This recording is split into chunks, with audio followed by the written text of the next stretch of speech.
हैदराबाद में जमायत इस्लामी ladies wing तरफ़ां मुल्क में वधंदड़ महांगाई ऐं औरतुनि जे हिजाब जी हिमायत में काल्ह हैदर चौक खां प्रेस क्लब ताईं पियादल मार्च कयो वियो। पियादल मार्च में सवें औरतुनि, नौजवान नारियुनि ऐं ॿारड़ियुनि शिरकत कई। पियादल मार्च में शरीक औरतुनि, नारियुनि ऐं ॿारड़ियुनि जे हथ में प्ले कार्ड, बैनर ऐं हिजाब खंयल हुआ, जॾहिं त सभई पापड़दा थी मार्च में शरीक थियूं।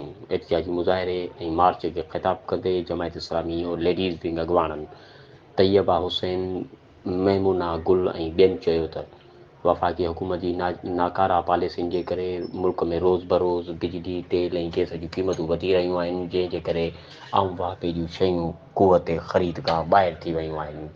हुन जो चवणु हो त अॻूणनि ऐं मौजूदा हुकुमराननि जी नज़र में अवामी मुफ़ाद न आहिनि। हिते जेको बि कुर्सी ते अची वेहे थो उहो सिर्फ़ु ई सिर्फ़ु पंहिंजे ज़ाती मुफ़ादनि खे मद्देनज़र रखे थो।